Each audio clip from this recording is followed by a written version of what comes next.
Great. How about you? But I would like to talk. Oh, ouch. I was all excited for it. I was like, dang, sure. So Great in my face. Luke or Vanessa, can one of you just confirm that you can hear us? Perfect. There you Okay. go. All right, I'll go there and check on it from my office and I'll interrupt if it's not going right.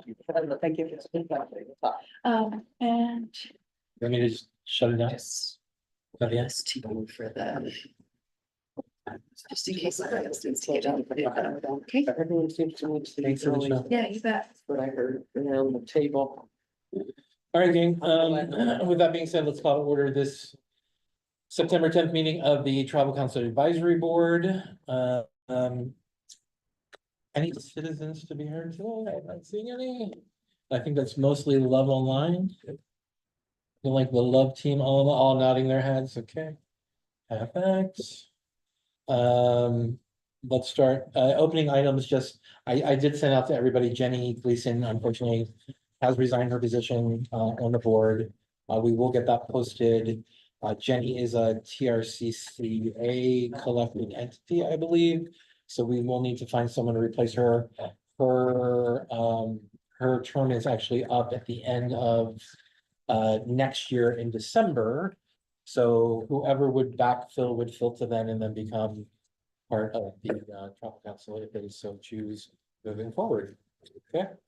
With that being said, let's start with board member reports. Lori is gonna dial into Zoom. She's trying to get in right now, but she's having some difficulty. Rebecca is extremely busy over at Element.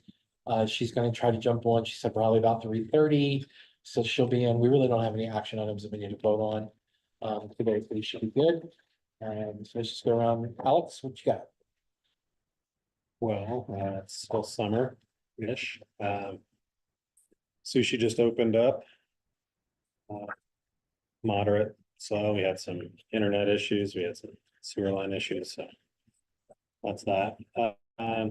Overall for the year, definitely down, probably 10% from last year. Year over year.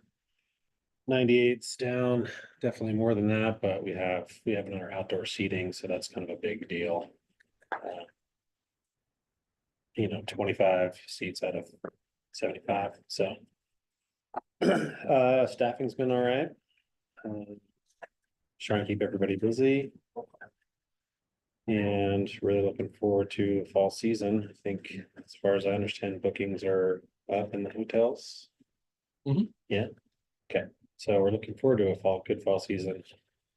In general, yeah, I feel like town's been. Yeah, from what I've heard around the campfires, like restaurants have been super slow over the summertime. Some of the slowest that people I've ever seen for a long time. I spoke to Carrie, who's she owns the Quesadilla Movia, and she was down a lot over the last few years, but a lot of that's contributed to having a really big food park. The food truck park is huge, so a lot of competition out there, which I feel like is a lot for a lot of other restaurants. There's more options available, so we all have to like spread out the tourist space a little bit more, so we're all getting a little bit less. And side note, she would be a candidate if she had asked about being a candidate for tribal council, if that was a possibility, but I don't know if we can have another restaurant type person on the board here. I'm not sure what the regulations are, what we really I'll need to have. Yeah, For certain, but yeah, we'll take anybody. so yeah, anyway,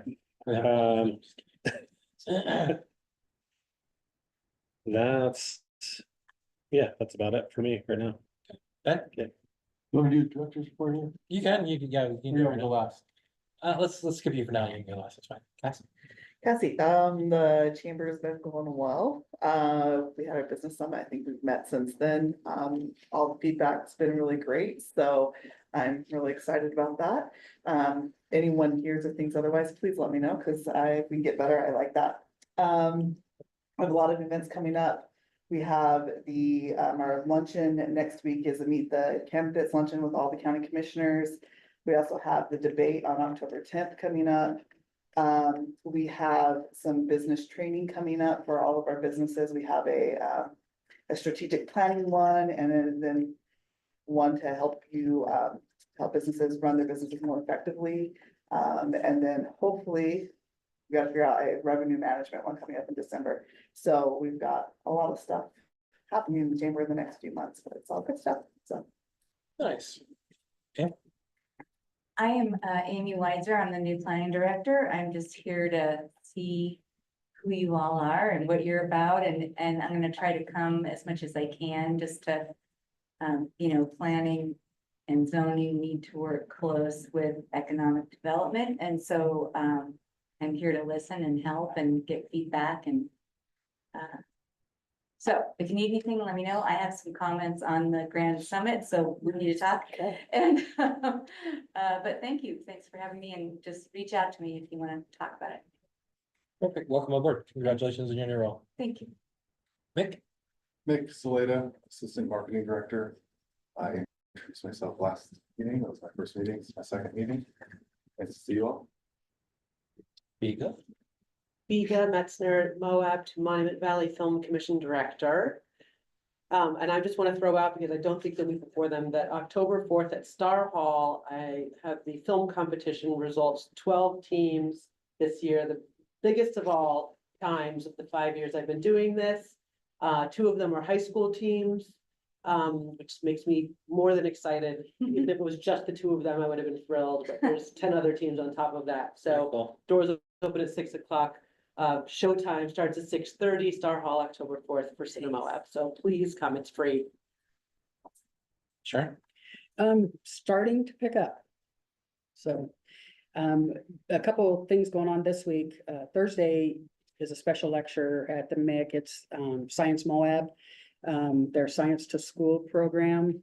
We have 2 of the high school students that are gonna be talking about their experience. Doing that. One of them happens to be our high school intern, so that's how we got that to come. And then Friday, we are actually going in with the Friends of Canyonlands and Arches. And they're having events all this week for the Canyonlands 60th anniversary. But Friday, their afternoon, late afternoon, I think 5:30, there will be an ice cream social at the MIC grounds. They are going to have the new search and rescue vehicle that they have purchased for the parks on our property. And then they will be showing they have a new movie on the search and rescue. So we're going to be premiering that in our auditorium.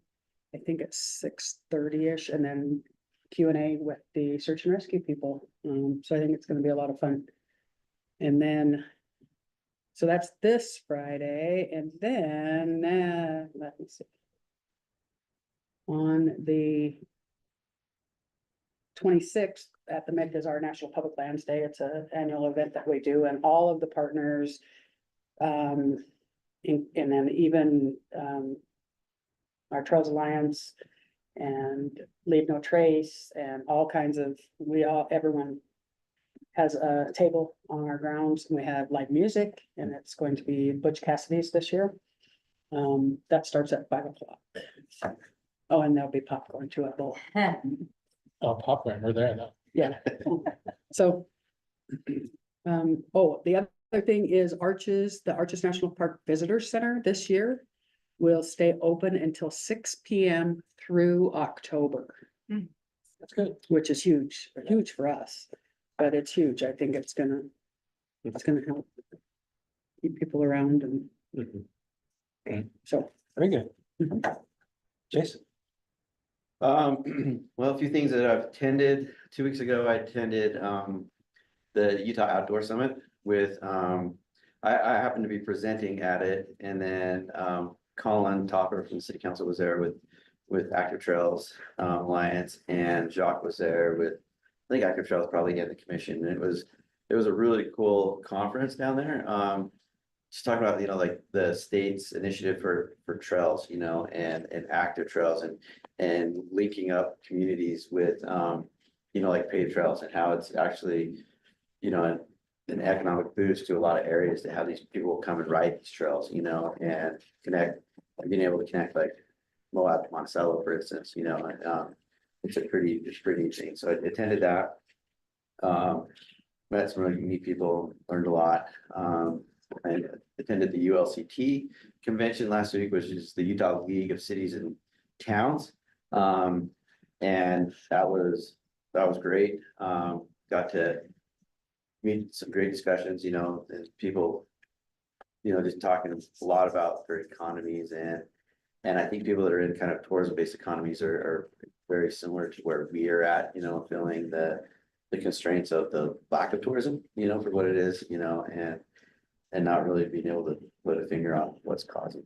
You know, besides just the economy and stuff. As far as the city goes, we have this kind of great, not so great project going on called dispersed parking, which is getting very close to being done, you know, so love it or hate it, hopefully it'll be done here pretty quick and stuff.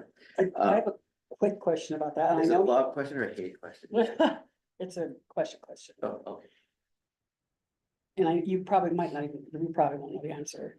Because right now they have in front of Buses and the vans. buses, are they gonna put a sign there saying that that's where the buses and trucks unload? That's my understanding. Because this is what it was today. Yeah, there's big old bus and van. Yeah. Parked there. So that, They're just pulling in, blocking traffic. Here's Main Street right here. pulling in here, I saw a Salt Lake bus, like literally, or Salt Lake Express block, literally blocking the intersection and letting people out to go into Zax's. Like it was halfway out onto Main Street, letting people go into Zax's, unloading their 55 passenger bus, And you then know, me and so another car. and it's an then- issue. Like I totally get it. And I've talked to people about that. There's supposed to be parking in front of like your place for bus parking, Mhm. you know, during that time. But I Bus think. parking or loading? I think it's Bus bus loading loading and and unloading, yeah, and then they'll go park in a residential neighborhood, I guess, I don't know, I don't think that there's. They can get in. I feel like there's not a clear. I think, place yeah, of there where just needs to be people like a- go park, yeah, yeah. which I get is I'm frustrating. gonna, I'm gonna have a talk with. Because it's also supposed to be for their delivery trucks too. Yeah, Yeah, it should just be like a 15-minute like loading, unloading. right, Where So I is think this that- supposed to be? Just wondering. Going down around. right in front of Yeah, 98 Center. 98 and like Center Street Square. Sabaku, Singha, 98. There's like a lane there that's, they were gonna have just, Diagonal parking. well, no, they were gonna have Oh, parallel parallel, parking. yeah. And then they decided to make it a bus parking, but then, or really it should just be loading, unloading, Mhm. because there's no, buses can't pull into the MIC anymore. So They that little bump can-ish. right there in front of- Yeah, there's enough, Yeah. Buses still can get in, they can still get in. yes. Can't get out. Well, once they do the parallel parking on front of like Yeah, the other side, they're not gonna be able to get out. so if you guys want to if you guys have issues, talk to me and I'll try to talk to, you know, the city about it and see what I can do on that. So, and then, so that's kind of all I have on that part of it. From the business end of it, I would agree kind of with everybody that, thank goodness September's here, you know, I'm hoping that, I feel like we lost August, you know, lost August was just, was horrible, you know, as far as tourism goes, and at least, and so I'm hoping that we stack it on the other end in November is, you know, is kind of what I'm hoping to see happen, but September's, looking pretty good, you know, but yeah, we're down, definitely down. So. Lori, you wanna give an update? Sure. Lori McFarland, High Point Hummer and ATV. I think it's pretty consistent. I've talked to one person who said their restaurant wasn't down and they rely heavily on local traffic, but they said they were about flat. And there you go. I would say not advertising consistently for the last 4 years has definitely taken its toll, and let's preaching to the choir here. You guys know that. I might throw a couple of names out for folks that have been previous applicants. Maybe Asa, who's with Worldmark, might be also interested in helping at Travel Council. We could throw his name in the hat and see if he's still interested. Perfect. I don't see Rebecca online. For the lodge, I'll agree with everybody else. August was horrible for us. We were down almost 17% year over year in occupancy. It was not a good month by September. Knock on wood. We were flat to last year, which is good. It's probably the first month that we haven't been behind in occupancy. October is also looking strong. And then we go down in November for renovation. So we will have a whole new world in front of us in November. But yeah, that's all I got. Ben, it's up to you, board. Okay, so, couple things. One is I've eaten in a lot of restaurants in the last couple weeks. With the interviewing we're doing with the, Moab Music Festival, as well as hosting family here. I agree. It's pretty quiet. However, last night Trailhead was so loud, we couldn't hear our interviewer, our interviewee.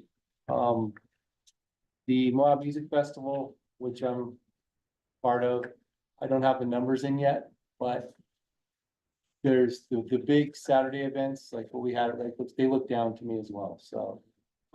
Just in parallel with what everyone's saying. Current state of the Economic Development Department, we're running very lean, but we're shoring up, as Sharon will attest. I've talked to a lot of people coming to Moab. I'm answering the phone now. And then I have room to the back of my neck and sweep the floor as I walk across, but we're running lean in there. We've got a lot of good stuff going on. We're really glad to have Mick on board. We're really glad to have Amy in the Planning and Zoning Department now. We've hired a new Assistant Economic Director. Ben Alter will start on September 25th. A new A new old guy. but it'll be 2.0. Kate Finley is moving on. She is going on to work in the school system, so it'll be a great interface for us on that side. We're very sorry to lose her, but it's a great opportunity. But that puts a little gap in our data piece right now, and we've already been gapped by her 2-month military orders. Some things that we're tying into: attended Grand Circle August 19th.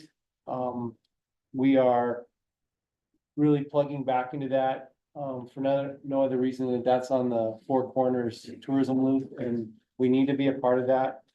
Our partners in the area, we're working with them.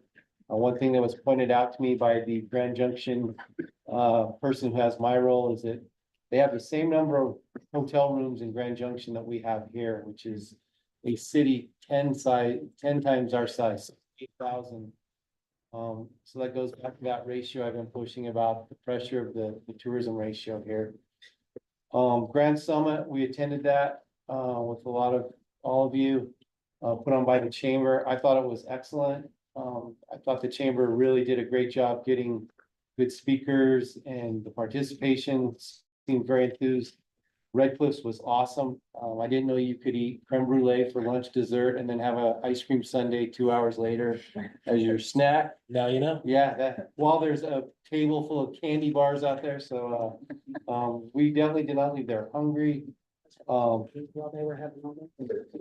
the thing that is important about that is that Grand County Summit was part of the Rural County Grant, which was given to the chamber last year. And I know there was pressure to be successful. I think they were. They're in line for the next round for 2025. The day after, the Trail to Tomorrow final presentation was made. I have it right here. If you all haven't seen it, I would let me know. I will make sure you have it. It was presented that the plan was worked on for a year. A lot of work went into this.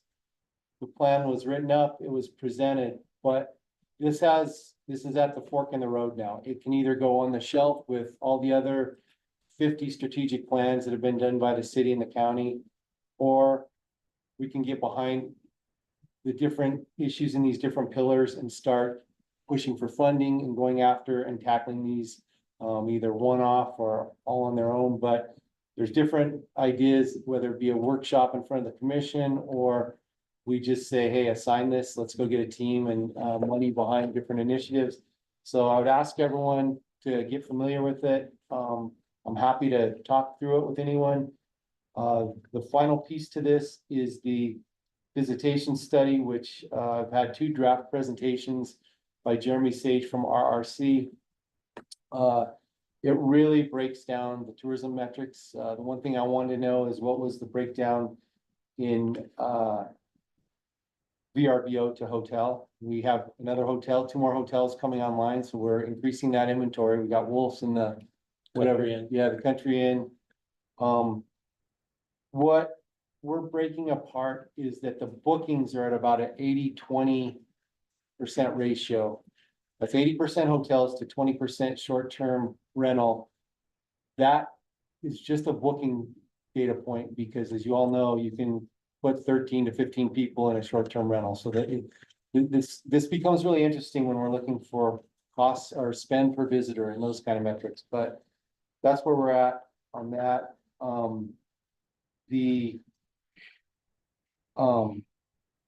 Coming out of that, I just had lunch with one of my short-term rental advisors.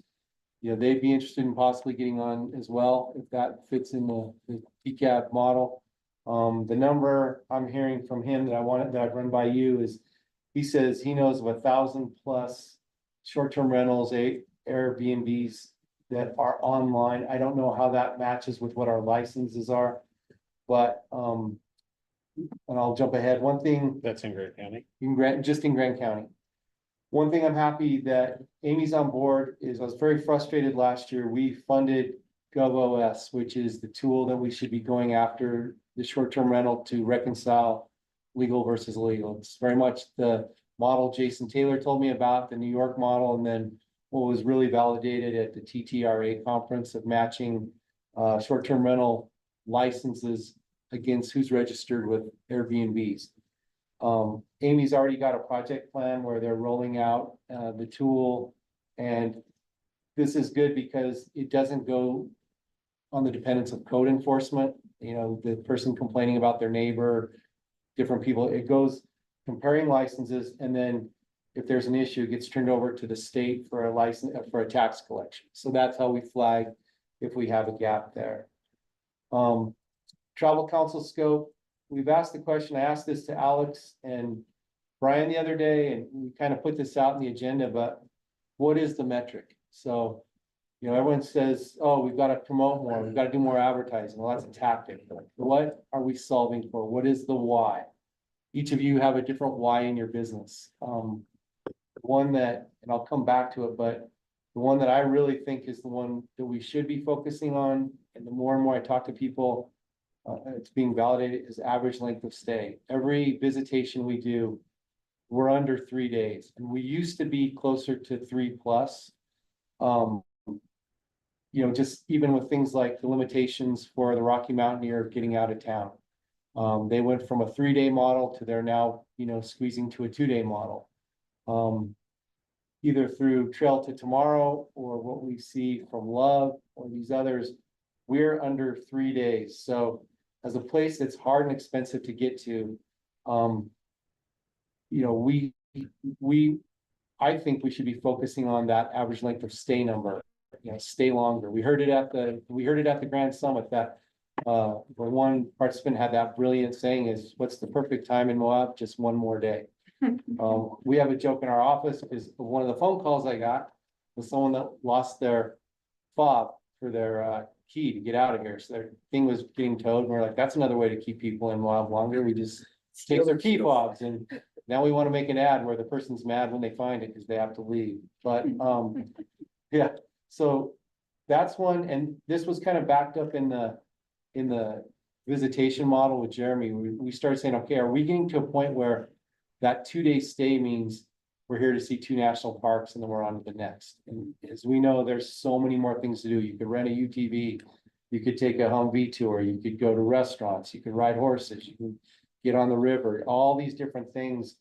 And it kind of goes back to what Ashley was saying. You know, we're not marketing our product. So we're really looking at that as we take this strategy forward. One thing, I sent this to you guys this week.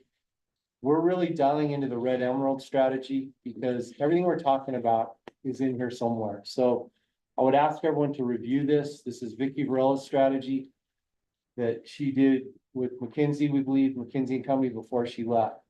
I'm meeting with Natalie Randall on Thursday, and I'm gonna ask her if this is their overlying driving force.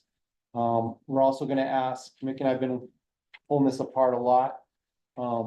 In Love in Utah that everyone's excited about, does that go in as a line item in their campaigns? They're talking about average length of stay, they're talking about responsible recreation and these things that we deal with all the time. They've built the model. We should be leveraging it and plugging in. And that's where we want to ask, like if TCAB agrees, then make that, maybe surround that with your recommendation letter that, it fits into this model. One thing that I got this week is all the DMOs in the state. What'll happen is someone will have a question, they'll ask the question and then ask all the other DMOs to respond. I think this average length of stay is starting to become everybody's key tactic. One of the questions was, in your county, are the hotels discounting a third day? Like if you book 2, do you get a third? So these other counties are starting to look at this as well. A question is, do we have 2-night minimums? Are we grabbing the person driving through just the overnighter? I don't know, because I'm not running the hotel industry, but questions that we're asking. We're really looking at their campaigns. We're looking at their office functions and how we can plug in and where we can maybe participate, because they've been very positive that we're getting back in their game. Every time we presented to them, it was like, good to have you back. So one of the things that we are seeing is in the overall promotion piece, that we are kind of seen as one of those fill-in spaces or one of those pass-through communities that's between the main ones. Well, we have 2 national parks. As the data that Mick is has researched so much and so we can prove it with data. Canyonlands is one of the lowest visited. We have this gem. So maybe with the state, we have an ability to maybe start getting a little more direction towards us. The micro campaigns, like I say, that's a part of this. So we know we have all these different user groups. Well, are we doing a good job of melding those together, or are we too focused on user conflict? So we've got to find a way to go after all these different things.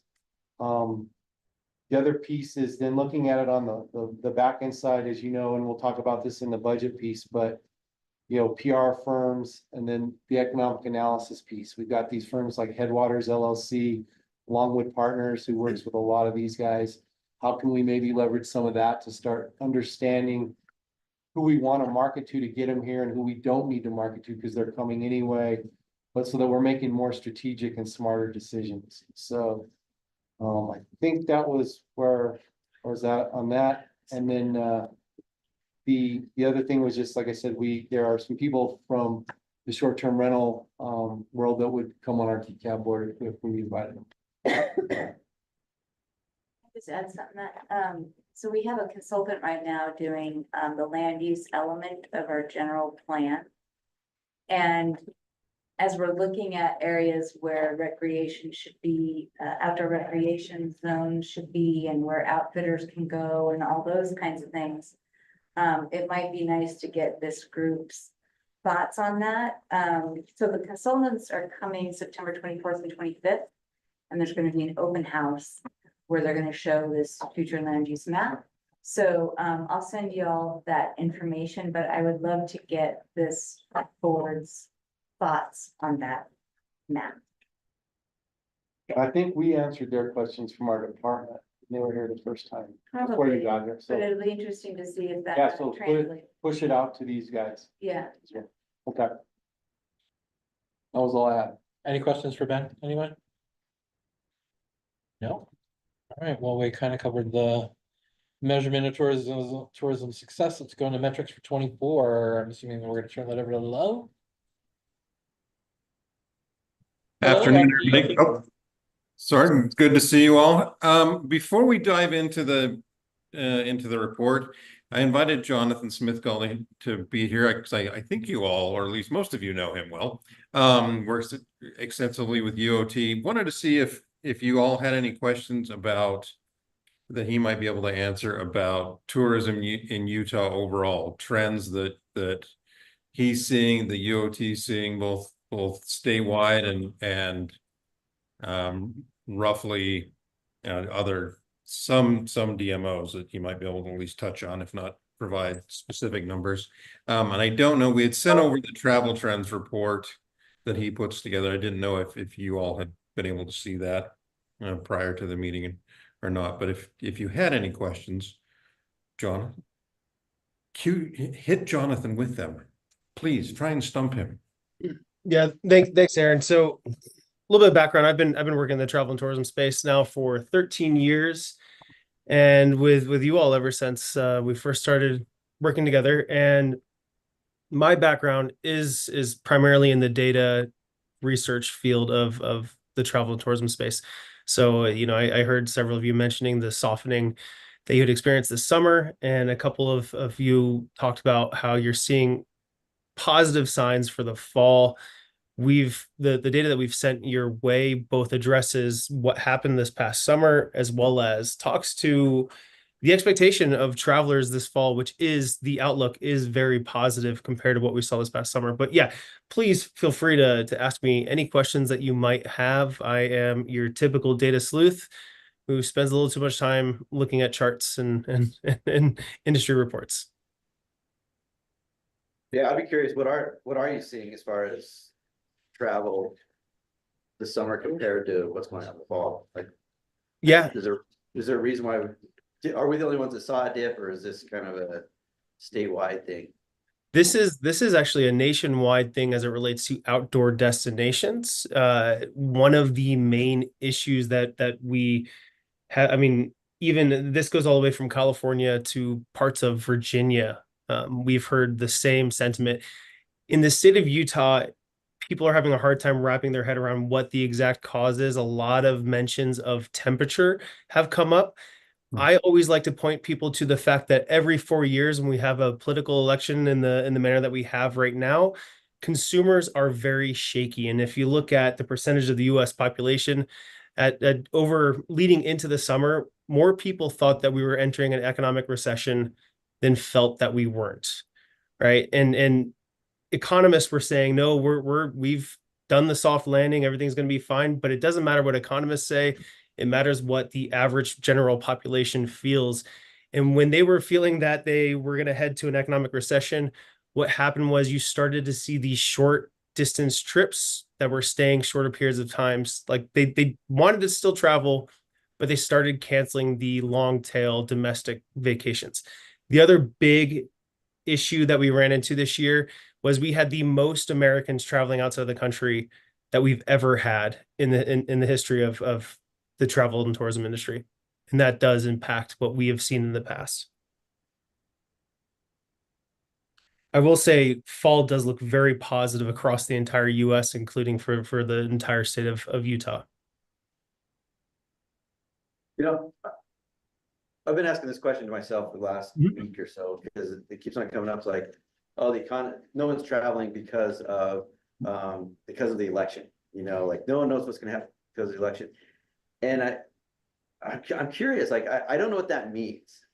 Like if this person gets in office, then tourism's going to bump up, or if this person gets in, tourism's going to bump up. It's like, why is there this, what does this uncertainty mean that people are talking about? Like, oh, I'm not traveling because it's an election year.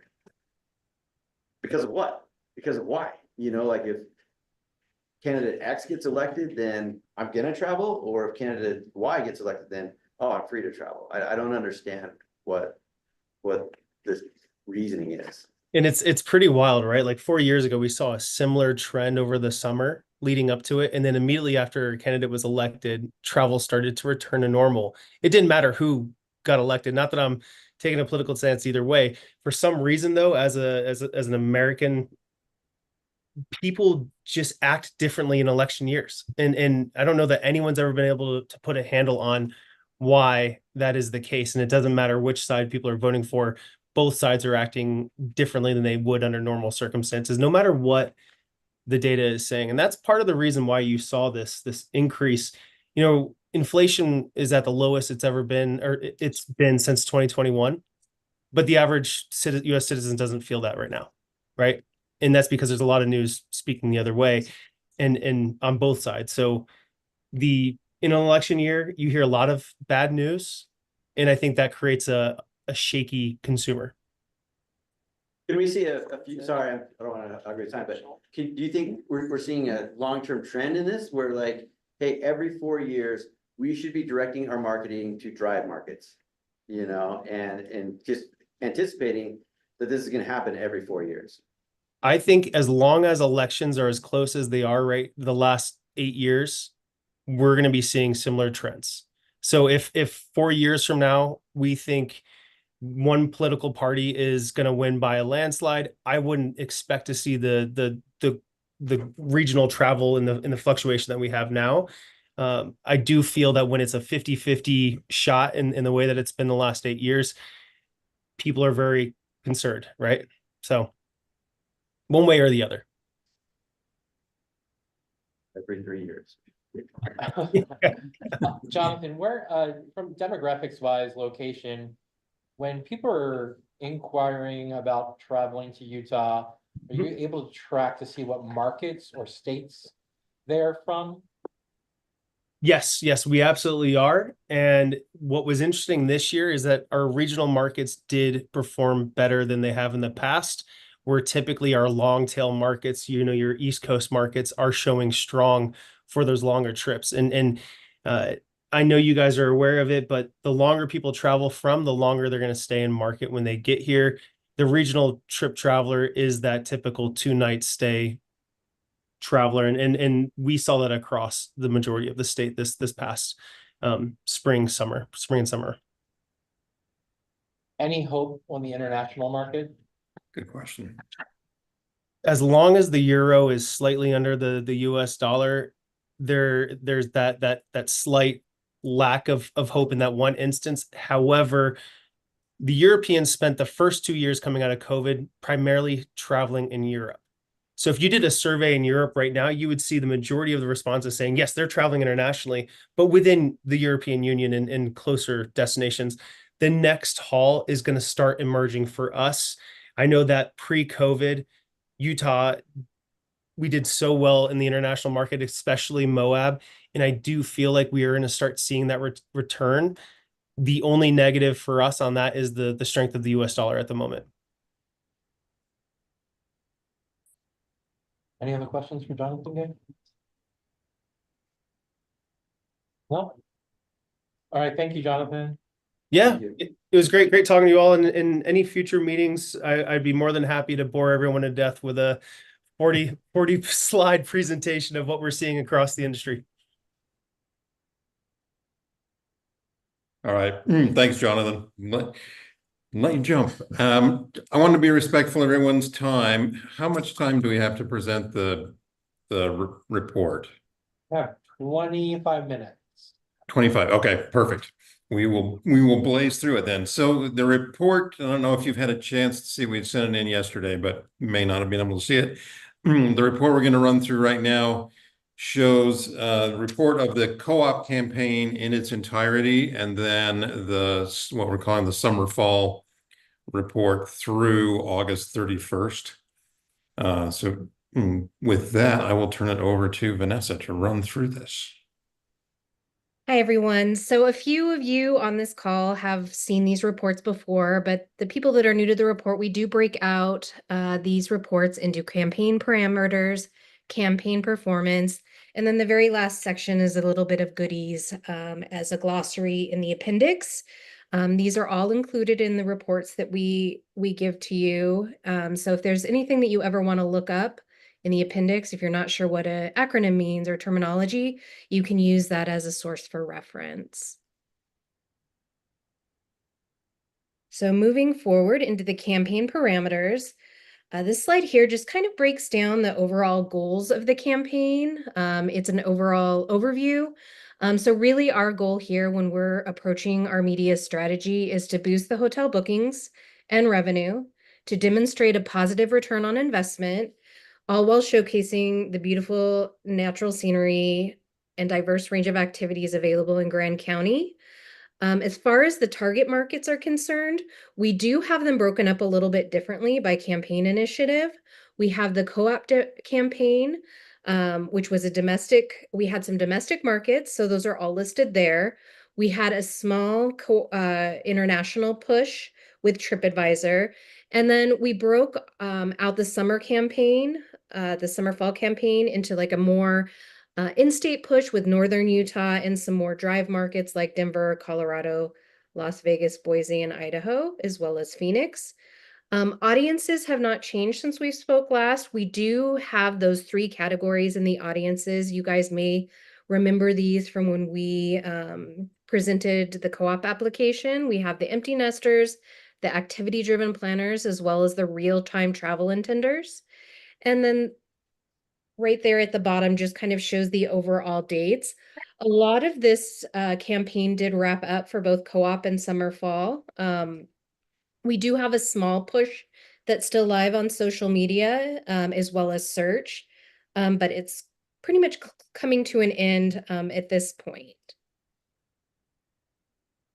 So I wanted to provide a breakdown, and I won't go into every little detail on this slide, but our previous report did not have the flight dates and the overall spend per channel. So I wanted to just kind of include that snapshot there for your reference. This is all the co-op channels. And then we also have the summer fall channels, as well as the overall budget there. So like I mentioned, I won't go into every little detail of everything, but you'll see a lot of this breakdown by channel in the upcoming slides when we review performance. So just a little bit of a refresher on the key performance indicators that we look at when we're running the media campaigns.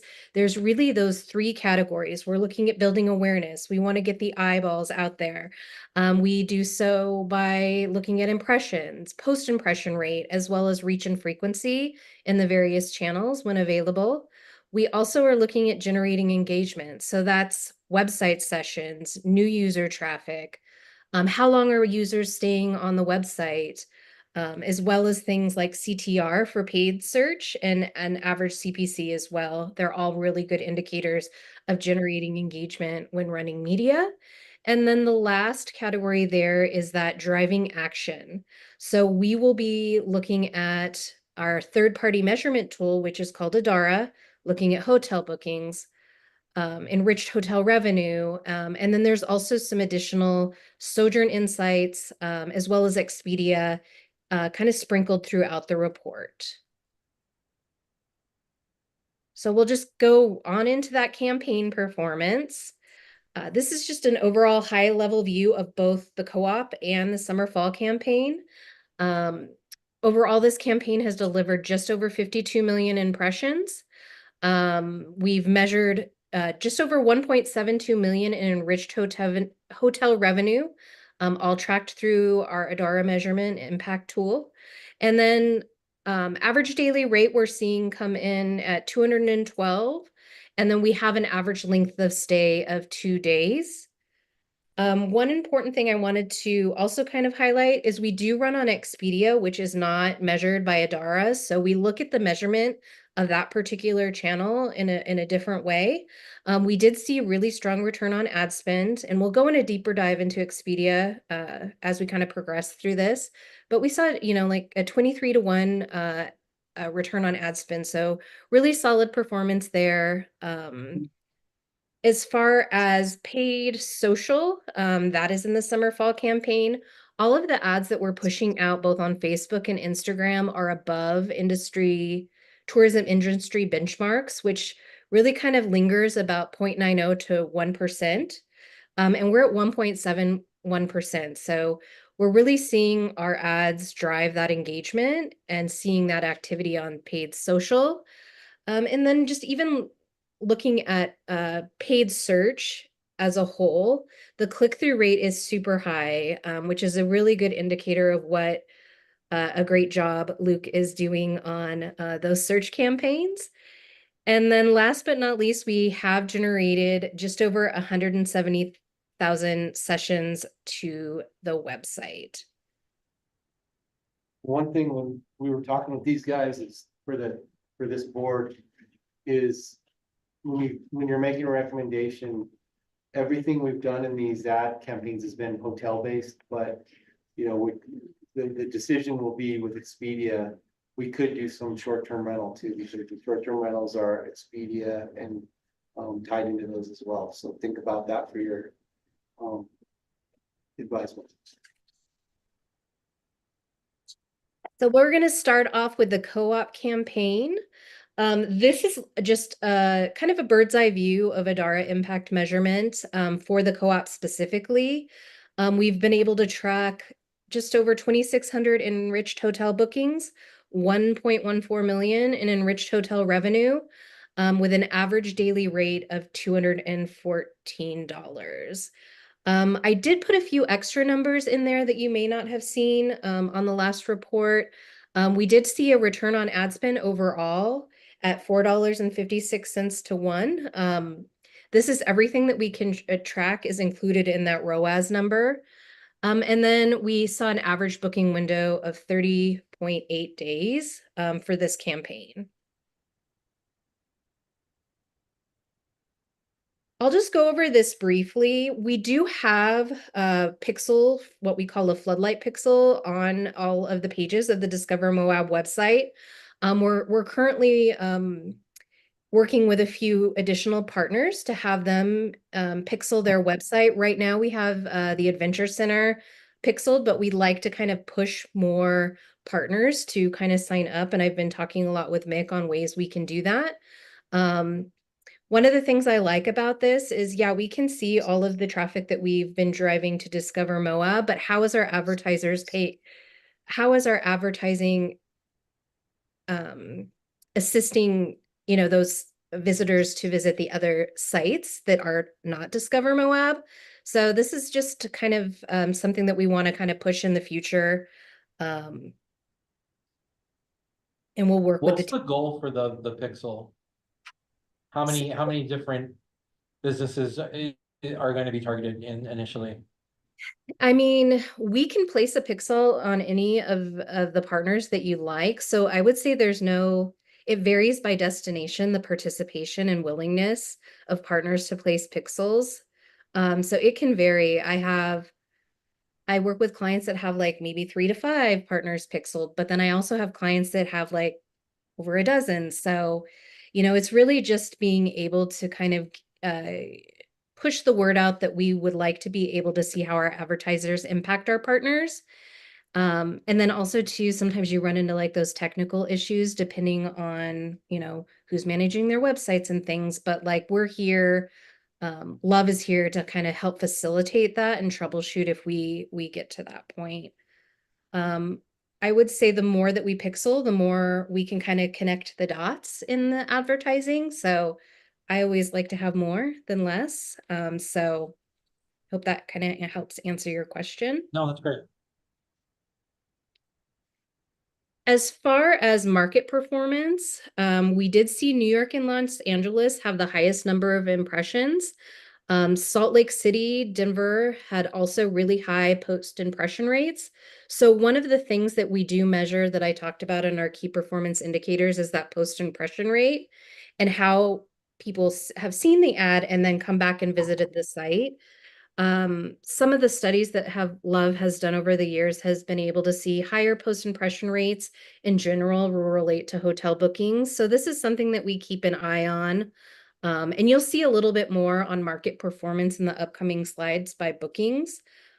So there's more to come on that. And actually it's right here. So we're able to also measure these markets in Adara. So we saw these, I think, are the top 10 markets. So Salt Lake City, Denver, and Philadelphia are the top 3 performing markets when it comes to Adara enriched hotel bookings. The only thing that this doesn't include is Expedia, which I mentioned earlier is not measurable by Adara, but we'll have other insights for Expedia as well. So you can kind of see this. I think based on the last time that we met when we presented the co-op, there hasn't been any too crazy changes here. The only one that kind of made a kind of a resurgence was Oregon, and that could be part of, you know, some remarketing efforts as well. But definitely Salt Lake, Denver, Philadelphia, I feel like is a really interesting one at 14%. So something to keep an eye on, but it has consistently popped up throughout the duration of the campaign. I know we're kind of short on time, so I don't want to go into every little detail about each of these metrics, but we do have Sojourn Display, which are banner ads that we run programmatically. This was a big piece of the overall success and the revenue that we were able to tie back using Adara. This channel alone, we saw just over 1,800 bookings and 779K in enriched revenue generated. Again, the average daily rate was $214. We did do kind of like a California Asian travelers push. I don't know that I'd recommend that moving forward. It was really kind of a lower performer, but it was a good thing to test and kind of see the results overall. And that could also kind of be attributed to some of those high impression shares that we saw on the previous slide when it came to Los Angeles. So with Sojourn, they're also able to provide us an economic impact report. And this is a different data source than Adara. So I like to look at both the Sojourn economic impact report as well as Adara and just kind of cross-reference them to see if I can, you know, see any insights like, you know, and if they're matching up. One of the things that we were able to determine with this report is that we have nearly 9,000 confirmed travelers and 470 hotel night stays. It does break down certain other metrics like flight, foot traffic, car rentals and things of that nature. But really, like most of the data coming through is specific to lodging. Again, you can just kind of see that kind of trend month over month. Sojourn does provide a return on ad spend in two different categories that you'll see here up at the top. We have the travel bookings that they're able to confirm were travelers that had booked with their data partnerships, where we saw a $9.62 to 1 return on ad spend. They also use a tool called Azira to measure foot traffic. And we were able to, seems like, we were able to show a $48.74 to 1, just based off of that foot traffic alone.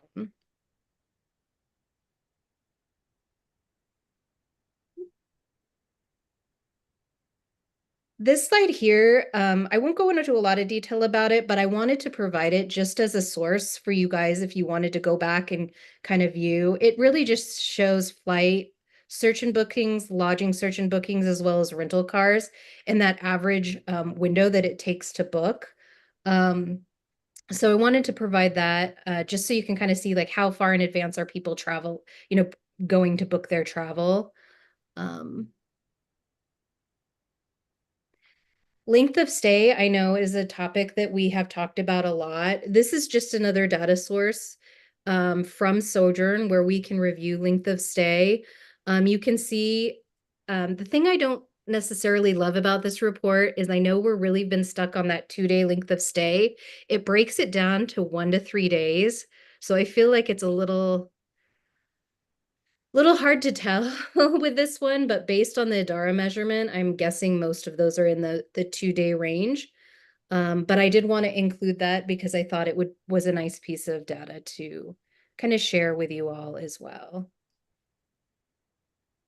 So there's a lot of things here. This is also due just another thing that we don't have to go into a lot of detail in, but it's just showing popularity of months of the impressed travelers that have either searched or booked for Moab. It's a lot to take in, but please, like if you have the copy of the report, if you want to deeper dive or have questions on that, let me know. Within Are the the, flights in the Canyon, I'm sorry, are the flights in the Canyonland, or is it Grand Junction and Canyonland, or is it a blend, or? I believe it includes both. I can confirm that for sure. And then with another piece of the Sojourn Economic Impact Report, we're able to see bookings at in a different way than we are in Adara. So there we have both the flight searches and flight bookings, as well as the top 10 lodging searches and lodging bookings. When I'm optimizing, I do take into account more the lodging bookings than anything else and how they relate to the markets that we're, trying to build awareness in. So you'll kind of see here, these match very closely with the Adara data. But there was a few outliers here that I saw, like Chicago. Atlanta wasn't ranking in the top 10, so that was another one that I was kind of surprised. So in choosing markets for upcoming campaigns, I do like to kind of review this and see, okay, what are we seeing in Adara? What are we seeing in Sojourn? And where can we improve and optimize? So those are all things that, we do throughout the campaign. We also have Storygize, which is our native partner. This one has consistently over the years been a solid partner for us. It's a native advertising platform.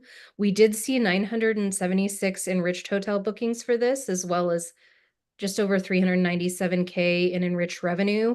We had a variety of different ad types. We had ads going to the homepage, the 360, what it's called, the 360 kind of images page, as well as some dining. And then travel guide requests was part of our remarketing strategy. So we have that as well. TripAdvisor, I won't spend a lot of time on this because we did review this last time. It did run earlier in the campaign, so it's been over for a while. Just kind of a refresher, like we did use a large percent of budget for the national targeting. I don't recommend it moving forward. I think we've talked kind of with you guys about it a little bit when we presented for the co-op application. But it was a way to kind of test those markets and see what we could do. Majority of those bookings were in Canada. But if you have any questions on that, let me know, but I know we'd presented on this before. Okay, so we're going to jump into Expedia. So with Expedia, we also buy placements on hotels.com. So I'll kind of go to the next slide so we can kind of see the Expedia reporting, since I know we have a lot to cover and we have a lot more slides. So I want to be mindful of your time. So exposed ad bookings is something that we can measure. With our buys in Expedia, we were able to show a 23.3 return on ad spend to 1. So that was a really solid performer. Some of the things that I want to kind of go over, they can also provide insights of things that are booked within their booking engines. So we can see travel windows, which to me is their version of length of stay. We can also see, okay, did they buy a package versus just a standalone? They break it down by person count. So there's like multi-adult, singles, and families, as well as trip duration and hotel star ratings. But one of the things that I wanted to also show, and we do have a full list of hotels that Expedia provided that isn't in this deck. This is just kind of, I think it's like maybe the top 20. It does provide that breakdown. So any of the hotels listed here had some form of ad exposure to the Discover Moab ads when they were either travel or perusing, content on Expedia or hotels.com. So there's a lot of information here. We don't have to go over each line item, but It is something that I really like about this particular media channel is that they can provide these lists of hotels, which I think is very interesting as well. We were not advertising on VRBO, but that is something that we could consider. I think Ben had mentioned that earlier. And they can tie back those bookings as well if we decide to do so, or even do like a mix of both. As far as website engagement, across the board, everything I feel like performs quite strong. We saw the strongest results in Expedia. Average session duration for the website is 3 minutes and 3 seconds. All of our campaign efforts for this particular push were at 42 seconds, which is lower than website average, but we do have a lot of prospecting tactics. So very normal. And we see this with a lot of advertisers. It's their first glance. They come back again and spend more time. But it is here and broken out by each of the channels in the deck. So summer, fall, we'll dive into that one. We again have the bird's eye view here. Summer, fall, we were able to track just over 1,200 enriched hotel bookings at a 426K enriched revenue was tracked. This one had a little bit lower average daily rate of 199. The average length of stay was exactly the same, so that was interesting. We did see lower return on ad spend with the summer fall push. I mentioned this to Mick and Ben when we met this week. We did have a very heavy video push for this, which I think is super important for us to continue to do to build that awareness and tell that story. But in general, with higher CPMs, it does see a lower return on ad spend, but still in a positive, it still was a positive impact. Just not quite as high as the co-op campaign. Again, you guys might have, this slide looks familiar. We measure the ad exposed page views separately for summer, fall. So you'll see the various things here. Again, like the more partners that we can push to place that pixel, the more data we'll have here for future.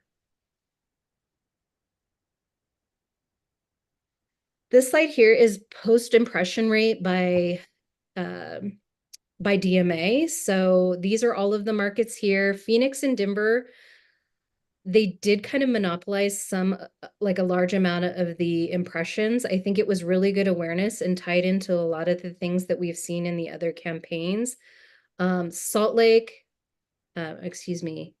No, one of the things I wanted to point out here is even though Philadelphia, we saw have very low impressions, we had a very high post impression rate and it was in the top 10 bookings. So this was very interesting to me as like a potential opportunity with it being more of a flight market versus a drive. Maybe there's opportunity to invest more there to kind of boost that length of stay. Same thing here that you guys saw previously. This is for summer, fall. Here's where we kind of saw Denver creep up as the top market with 33% of the overall bookings.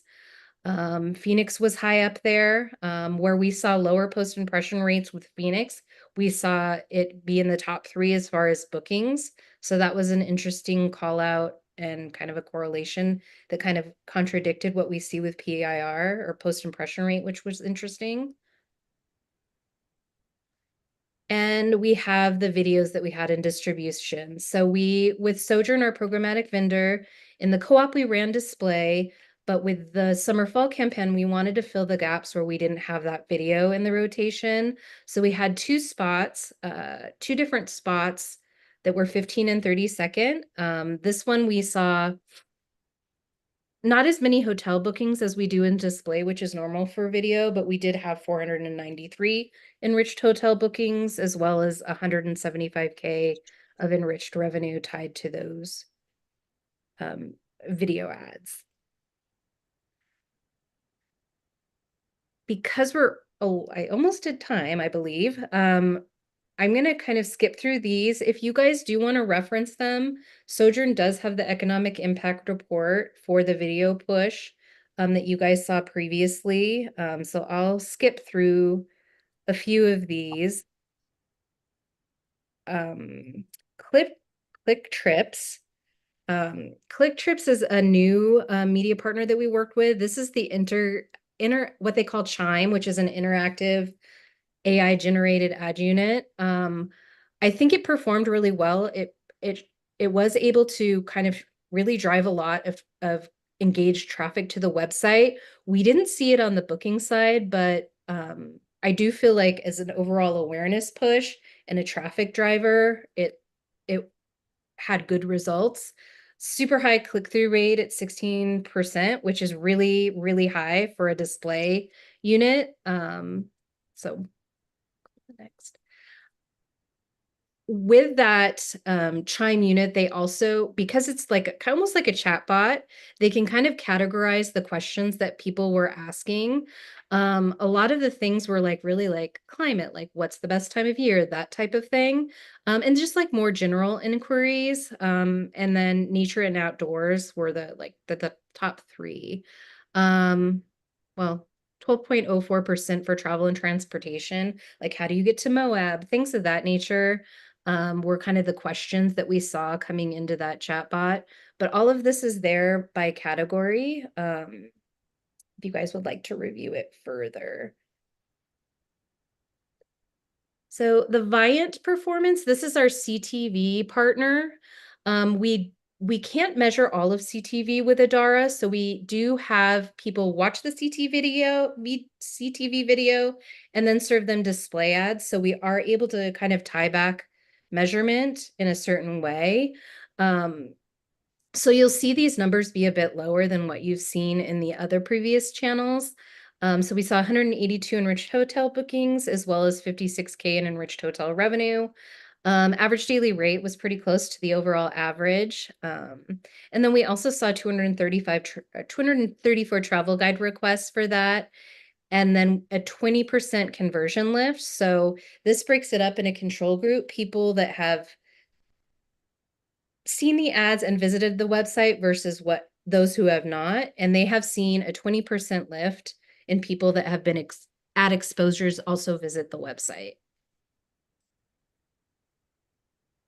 Meta performance, just kind of touch on that briefly. I know I talked about it in the executive summary.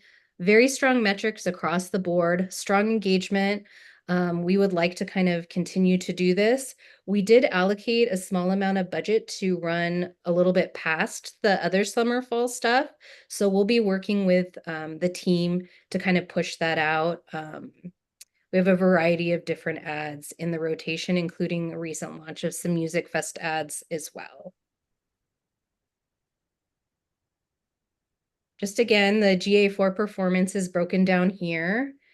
And then I think this next slide, I want Luke to be able to present search because it's really awesome numbers. So I'm just going to jam through those others and just pass it off to him. Cool. Thank you, Vanessa. Yeah, so I'm going to also try to move relatively quickly, get through this. But if you have any questions along the way or need more details, just let me know. Happy to go over it. But this section covers our Google Ads campaign. So for context, these are ads that serve on Google in the search results page. So users search for a topic related to Moab or a surrounding destination. One of our ads appear, they click and it takes them to a relevant page to help them find trip planning resources and whatnot. So this first slide here is a summary of the performance of the campaign overall. And I'm happy to report that it's been a big success in terms of benchmarks and performance. So we delivered 275,000 impressions from the start of June to the end of August.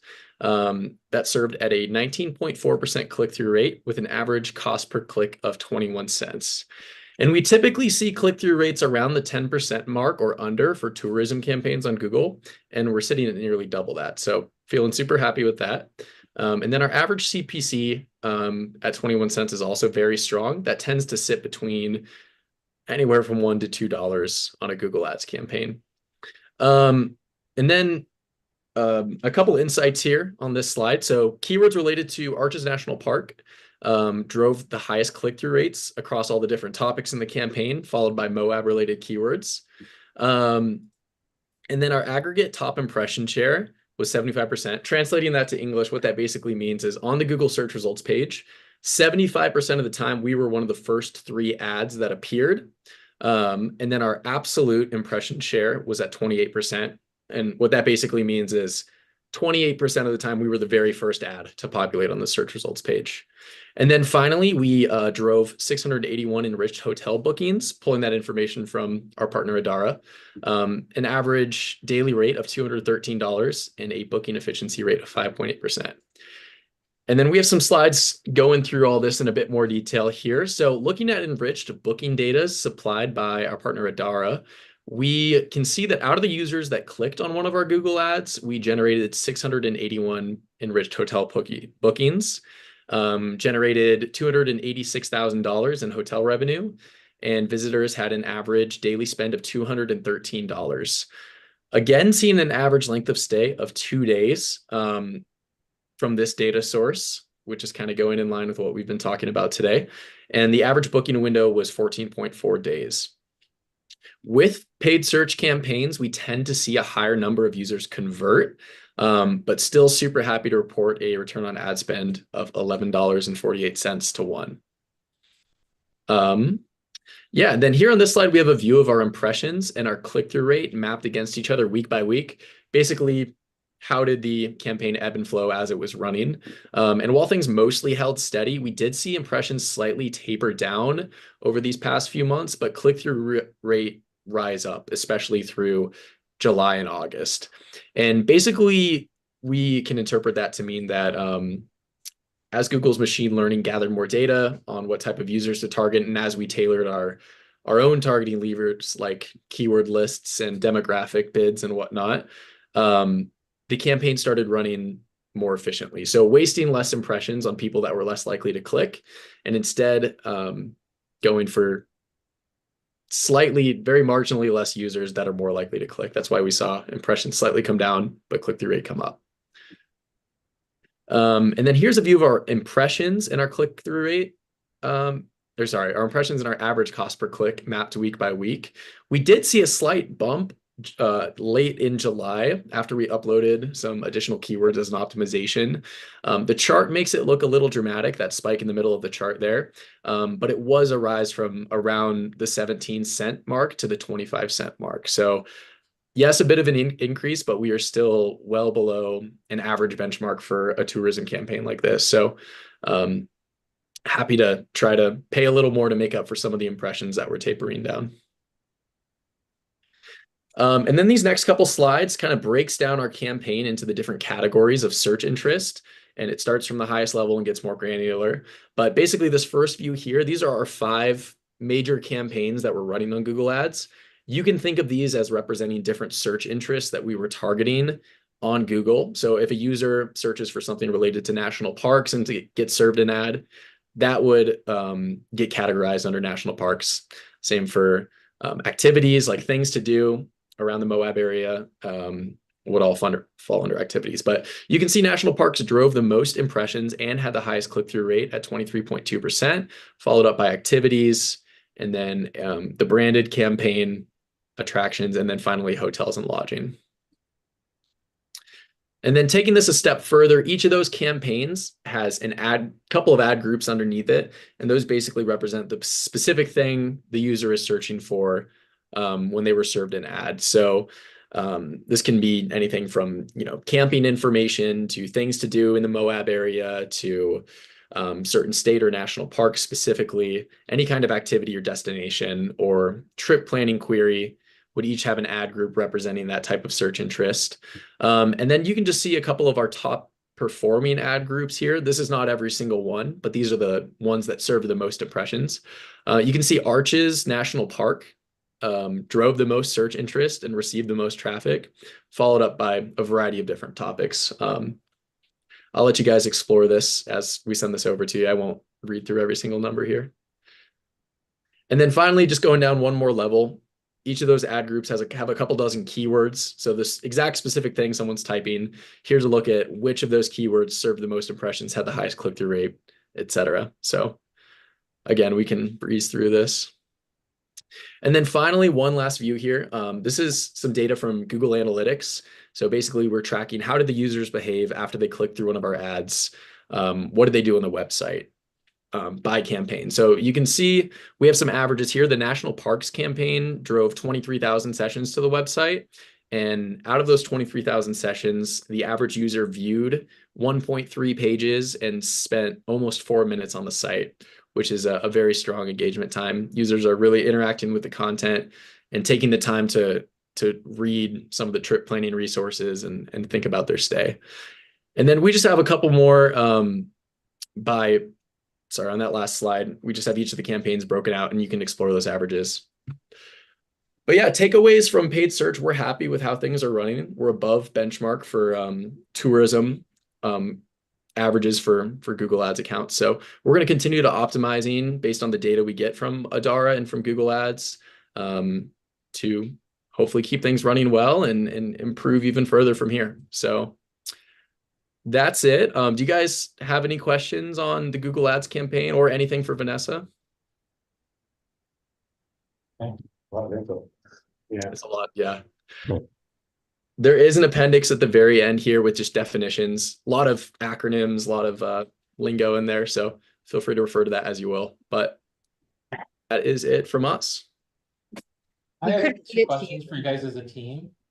Is anyone looking at tours and tour business and the drastic fall off in Grand County and in Moab? If you look at the STAR reports through the end of August, group business compared to transient is off by almost 40% for the year. And group does a great job of creating compression. I know that the reason that Red Cliffs Lodge in particular, one of the reasons we were down so much is because Disney and Globus flat out told us 90 days in advance they couldn't sell their tours. There was no interest in Moab. So from just a simple standpoint of this makes up a large portion year over year of business that is missing. Is anyone kind of got their pulse on this? So I feel like, I don't know, you guys feel free to jump in too. We do work with DMOs specifically that do kind of like group tours or like even like team building type campaigns that can kind of drive that a little bit more. It's a really tough one to target overall. I think most importantly, like we can look at media vendors that specialize in that. But they're also very hard to tie back the bookings in a measurable way. So that's why we kind of rely more on like those travel endemic. But I do think as far as like the STAR reports or anything, I don't utilize that data. I don't personally have access to see that, but if we wanted to kind of take a deeper dive into it, I think it's worth seeing what we can find to see if there's any other strategies we can consider. But like as far as other advertisers, LinkedIn, a lot of times there are specific group tour media partners that we could review. I've seen like running like a very solid social campaign for group tours, driving traffic to a page that kind of defines like an itinerary or like how to book and kind of inspire that traveler. But I do feel like they're more like an awareness play for sure, based on what I've seen, which is always we can't always just focus on hotel bookings. An awareness piece kind of is a part of the funnel that I think is important, and that's where we can do in those kinds of initiatives. Which ties into my second question. Yeah. Which is, if you guys had an extra $1 million to spend, where would you spend it and how? Oh, wow. Wow. Yeah. I think with our current budget, we're really scratching the surface in some of our markets. I think we have some really good, strong numbers that we've seen in Adara for flight markets, as well as in-state and out-of-state. Like I think really focus on bookings, which drives the highest amount of revenue that we can pull back into Adara. but that brand awareness piece, the reach and frequency and reaching more households more cost efficiently is one way to do that. It could be through increasing your numbers on CTV. I definitely feel there's opportunity to increase on search. When I go in and do these buys with the OTAs, they're always saying, well, we have more inventory, but I'm like, we don't have the budget. So like even increasing some of the things like TripAdvisor, Expedia, things that we know are tried and true that work really well, like Sojourn, I would increase all of those. And then I would also introduce some new tactics that we haven't tested in the past, including additional OTAs, like maybe a Priceline, a Kayak.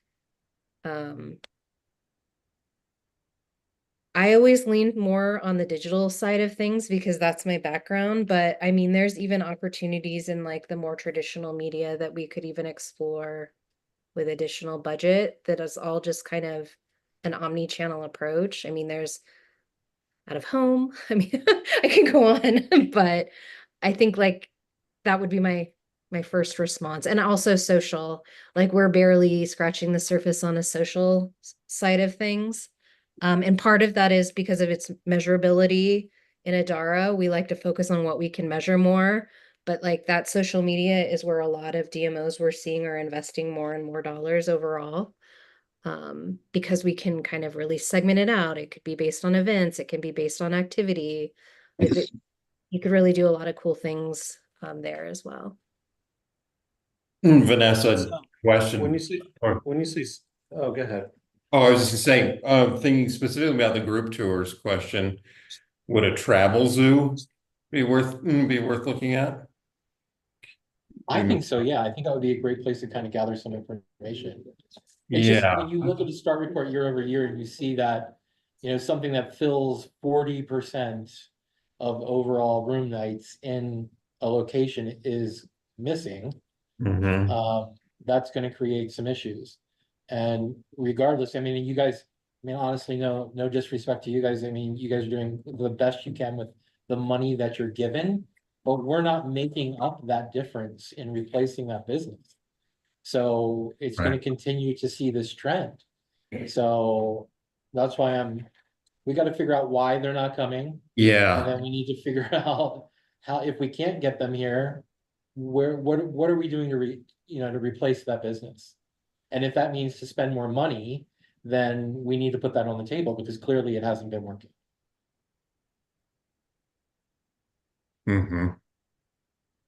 I'll have to check in with Jonathan on that as well, see if that's a Utah overall trend. I'm seeing the group tours are down in statewide or region or even regionally. That's really interesting. I'll Yeah, share a question. Yeah, with CTV, like what is exactly, like what are the types of ads and can you explain that a little bit more? Yeah, so we have both 15 and 30-second spots running on CTV. So connected TV is really kind of like streaming services. So like a Roku, a Hulu. We buy these ads in a way that are served on large screen formats. So that is something that we can incorporate in these buys. So if you're like, I use the example Samsung a lot because that's what I have in my house. Like if you have Samsung TV and you have Samsung's TV Plus, you go to click on, say, Lifetime, any of those things, you can get served an ad if you're within those markets. That is a channel that I know we are seeing a lot of advancements with measurability and tying that back to visitation and hotel bookings. It's not quite there yet all the way, which I think has kind of been a hesitation for advertisers to do it, but I like the fact that Is it expensive?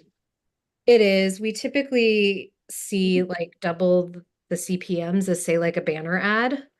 As far as like its correlation to like traditional TV broadcasting, it is more expensive, but I like the fact that we can remarket users that have watched those videos with a banner or another video if we wanted to. So like there's that kind of trade-off than a typical like linear or broadcasting TV approach.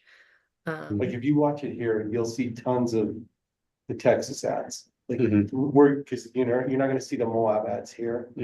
But man, if you watch it here, those Texas guys are spending so much money for tourism Texas. I don't know if you guys, if you're watching CTV here, you'll see those ads and they're great ads. We went and found their agency at IPW. They're stellar. Yeah, I guess I just find that, it just seems like a lot of people are, more and more people are streaming these days. And you're watching the same ad, if you're watching a movie or something, it's like the same ad every single time. And it just seems like there's a lot, there's room to like put a couple ads in there. I just don't know how expensive it is. But certainly if you're at your home theater, you're like, okay, I'm watching my Netflix series or whatever, and you see like Moab come up and on your home screen, you're like, oh wow, that's a cool place. And I don't know how to, what markets to go through after that, but I see that as it's only going to be more and more. I think people are not gonna, they might turn the volume down, but as we do, like I was just traveling for the last week and like you get to these ads and you're not gonna put your own, I'm not gonna, log in for my YouTube. So I'm gonna like, all right, I'm just gonna watch their ads, but I'm gonna turn the mute it and like, we're just gonna go through it. But you're gonna still see like what's happening, right? So I feel like, seeing Utah come up and maybe like with some of the activities that we're doing, throw out all of our activities in a 15-second thing, run people through it, and they're gonna be like, oh, what was that? Like maybe I'll actually listen to the sound next time it comes around on the next commercial. I just see like, I think streaming is it's not gonna go away. There's gonna be more and more ads on all of the networks. They're all going that route. Some people are gonna pay for ad list stuff, and I feel like most people are not. And that's gonna be the future of CTV. I thought. I would say overall, like the advertisers I work with all can have CTV in their media mix, and some of the larger clients at the state level, while I don't work with Utah Office of Tourism specifically, I do work with the state of Virginia, and we have allocated quite a large portion of the budget to CTV and kind of shifted gears away from like traditional linear and broadcasting efforts. And a lot of that just has to do with the measurability, being able to tie it back to do sequencing and also tie it back to your website with the conversion lifts that we are capable to do as well. Yeah, so connecting those ads with, popping up the website, it's like a quick ad with lots of visuals and then website or the brand, Yeah. the And brand or logo. with Viant, that's the media partner that we've been using for Moab's Discover Moab CTV. They're even recommending and seeing better conversion lift results when it's more omni-channel. They have that display piece, they have the CTV piece, but maybe they also include like an audio or like a podcast. And they can, kind of use that cross attribution across those channels to drive more consideration. So, definitely food for thought. If, we did have that budget to do it. Yeah. Actually, just one thing I just pulled on, it's the meeting minutes, that's it. Okay, any other questions for Lob, guys? No, thank you. Thank you, Team Lob. Yeah, Thank you. Thanks, guys. Okay, real quick, is anyone gonna have a problem? We can just vote on approving the meeting minute as kind of you need to leave early. I just have to go close the mic Okay, because, well, my staff all went to the music thing out at. blame it on Ben. I didn't go and I'm going there tonight. I'm still at work. They're leaving at 4:30. Just check the messages. I've got a lot of phone calls. We don't have an answer. We bought you one. It's in our budget. Is there any questions or concerns or comments on the meeting minute? As they should be at the back of your packet. Yeah. No? I make motion to approve the meeting minutes from August. Second? All in favor? Aye. Aye. Passes about Lori? unanimously. Lori, I'm gonna assume that's an A, yes? That's an A. Okay. All right, perfect. Then let's go into, you wanna cover the line items? I know you only have 10 minutes before you gotta leave, but. I'll stay, but here, so like I told you guys before. These are high level line items. Because everything we've had So come. it's That's this this one, one? it's this Yeah. page that you guys are looking for. And I put another one In the out. there. packet? Yeah. It says draft at the top. So this is where, I mean, this is a good place for the next couple of weeks, if you want to add numbers, send suggestions that we can start building in. What we've been doing is we've been trying to look at this top down, but what we have is just an inventory of tactics. So for instance, things we've been pitched on is like ABC for Bob Mondays. That would be a 350. We're not saying we need to do that, but it gives us a number to plug in as a tactic. What we really care about is the strategy stuff, like a creative. We believe that we need to rebrand, that it is time, nature's masterpiece, do it like local. That stuff is, that was great, but, and it's time to, Moab's Playground, yeah, I mean, we can, What did you say? Moab's Playground? we got Adventure, walls yeah. full of things, but we think is, we gotta go to a creative agency, since they pitch us what it should be. Then the tactic and the drill down. What we know is we wanna work with Love Domestic and probably Airman Global some way in the international. But, and we know that we need to do video, but we're finding other opportunities than what we've used in the past. There's some really good videographers. There's some very good outdoor videographers. So, when you see a line item here, figure, there's been a lot of vetting of 20 options, trying to figure out what the best ones are and sizing the pricing. We know we got to get a PR firm. The web platform that we presented a month ago, it's still coming out illegal. I mean, I'm praying that goes on the agenda tonight so we can get it in next week. The commission meeting that we're moving forward because our whole platform, it's kind of like our engine is somewhere else. We've got this beautiful car, but we're waiting on the engine. Outside Magazine, we showed you guys in the co-op grant, possibly doing 100K line item with maybe the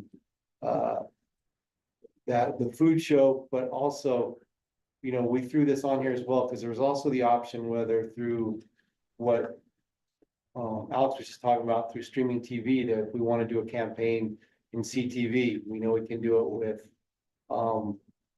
Outside Magazine, which is one that I've been saying for a long time, if you watch it, they're already showing us in their other pieces. We're just not getting credit for marketing to it.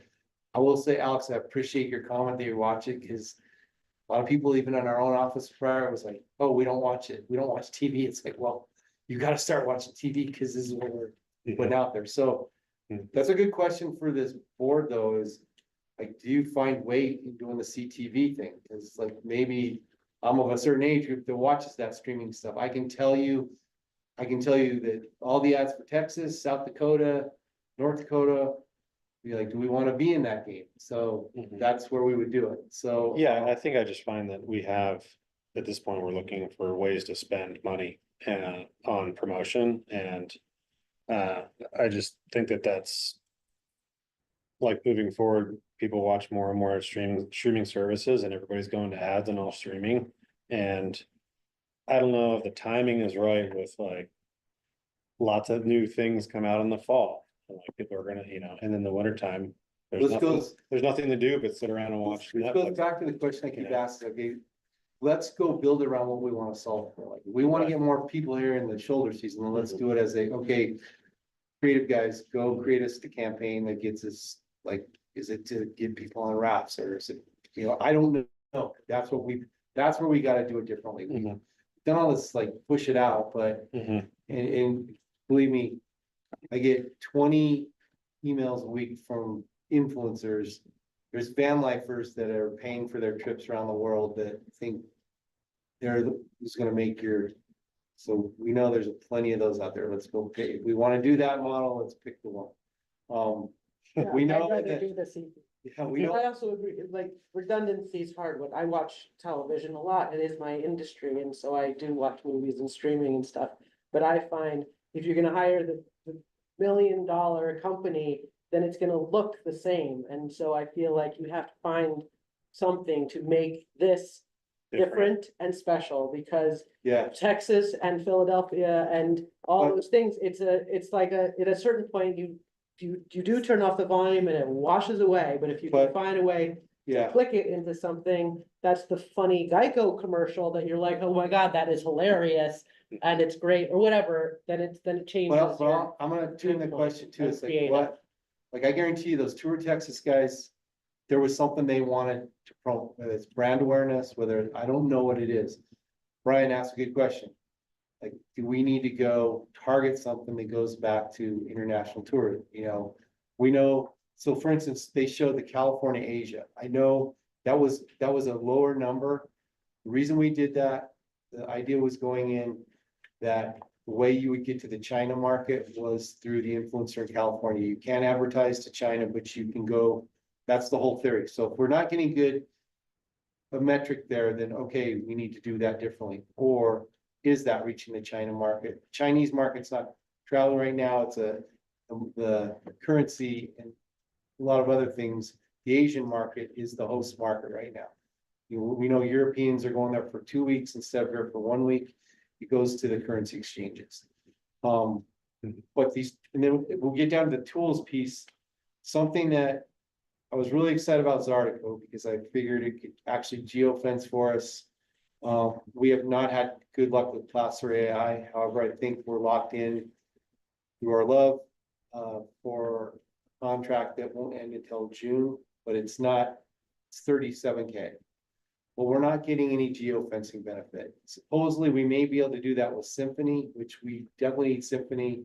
That's a big piece of our data set. So we'll hammer that one out. GovOS we paid for last year. I don't feel like we got much out of it. I'm glad Amy's on board because we told her when she got in, okay, we'll pay for it, but we're on you to start using it. Like last year, it was all about something IT had to do and getting these data sets, but we're not doing any good for the legit short-term rental guys or the hoteliers by just having this tool and not enforcing it. And then we know that we have the easy low-hanging fruit, which is the earned media with the fam tours coming here and the international sales missions. We've upped our spend into the opt-in. We'll either participate with them on their sales missions or we'll work because they know this strategy as well, and they've supported it. Like if you want to go just on your own and do a sales mission and not go with all the other counties, you know, they support that as well. So we can strategically do that. We know with the fam tours, we get the journalists and the tour operators coming here. Let's take full advantage of that. So these are the categories, but if you have more categories you want us to add, now's a perfect time because we're scheduled to go in and start presenting our lock-in numbers October 2nd. And because of the Office of Tourism event that's happening, I may see if we can even move back a week or so. But I don't know if that'll be available. I just found out about that. But for instance, if you think, like if you want to make the suggestion that another $1 million, or send us that right now, because we'll add it in. Right now, it's that old theory of you ask for it, you know, they might give it to you, or the worst thing they'll do is say no. If you don't ask, you'll never know. Yeah, So- I mean, I think the overall trend, I mean, Gabe did send the general fund balance that was gonna flow over. It's about 1.6 million after the county has determined that they were gonna move the $700,000 back into the general fund. So there's $1.6 million in the general fund that needs to be spent. That being said, this is great advertising and promotion. But the other piece of the equation, which doesn't concern Ben and Mick so much, but it's the mitigation side. So we're collecting 8 million. And for the last 4 years, less than 1 million was spent in advertising and promotion. The lion's share went into mitigation and the lion's share went to the sheriff's department. right? So we still need to put together our recommendations for mitigation, right? That is also part of what this board has been tasked with from a state level, right? So if you look at the letter that has gone through the Economic Development Office to the Grand County Commissioners for the past couple of years, it has just been like, take whatever you want and spend however you want it. There's nothing that says the call out is this. You know, I mean, we've gotten letters from EMS services, EMTs. I mean, there's a lot of great things out there. I don't wanna unfund the sheriff's department, for God's sake, we need them. But do we wanna say, look, you've spent 5 million the last 3 years. This year, we feel you need to get back to pre-pandemic levels and at least spend $2 to $3 million on advertising and promotion. Which I think is where we're all kind of, that's our headspace right now. And we're at 2.4. And that's just with a rough, that's a straw man right there. So with the main piece being that creative rebrand piece. Right. So definitely. You have categories that you want to see more, like what your question would love to them, you want to see more. More inventory and what you're doing, send that to us right away. Yeah. Or call me and we'll start. No, I think, I mean, honestly, it's in here. I just feel like we need a rebrand personally. We need a rebrand. We need to rethink. It needs to be creative. 2, we need to get on the social bandwagon. We're so far behind on social bandwagon Right. compared to everything else. I think CTV is great. Fantastic thing. And I think, you know, group business, we need to replace it in a different way. So I think we need to aggressively, you know, pursue the wedding market, which, yes, is kind of mentioned in here, but it's not called out in But it's here. it's in here, which is good, and it's Yeah. also something that we can really dial in when we start getting the Discover Moab platform going in, because then we can tie the vendors and the venues in. The Discover Moab, does that come from the TRT funds, like all of the stuff that we're doing to revamp that, and is that where? That platform, I believe, is TRT.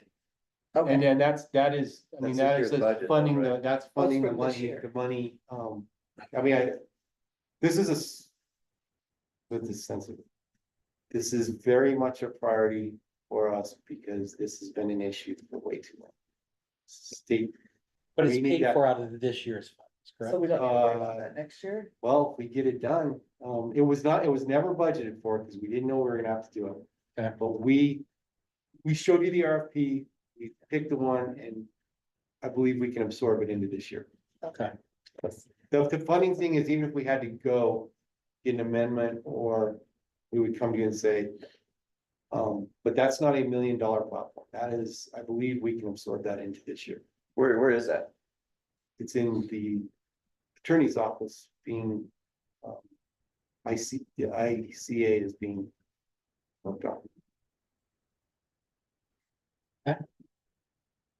And then, so, cause I like the idea of doing a mixture of like, what is it, the CTV and the CTV. social, because you're hitting different demographics. And I think that that's really important instead of just focusing on one demographic. If we can hit different ones, and you're going to increase the visitor. count. Yeah, it's just the same thing, like, keep hitting people with like the visuals, I think, just on at home and TV. People are like, oh yeah, like, we really wanna go see that place, and like, maybe I can't afford it now, but like, I can. You know, kids can see it, parents can see it all together, you know, could show like a fancy wedding. Like someone getting married at Dead Horse Point, et cetera, people are like, oh, I really wanna do that, and. None of that, I think that just gonna put in the visual into people's memories that like we're there, and with the right brand, with the right, you know, logo, and like you gotta see this website and this is where you go. I think, and with the repetition of it, because I remember when the Big Five was, or the Mighty Five was going on, my dad was like, yeah, there's like ads for Moab every so often. That's it. I'm from Philadelphia, so it's really interesting to see the Philadelphia market as Yeah. like one of like, you know, booking Moab, like some of the Well, most. like Mick was, weren't we like wrapping buses years ago in certain markets and like Yeah. Portland? I would note, Vanessa said it's expensive, so everybody's. Yeah. examples are on a state level, Uh-huh. and the state of Utah is spending a lot more than, even is potentially on offer in the county.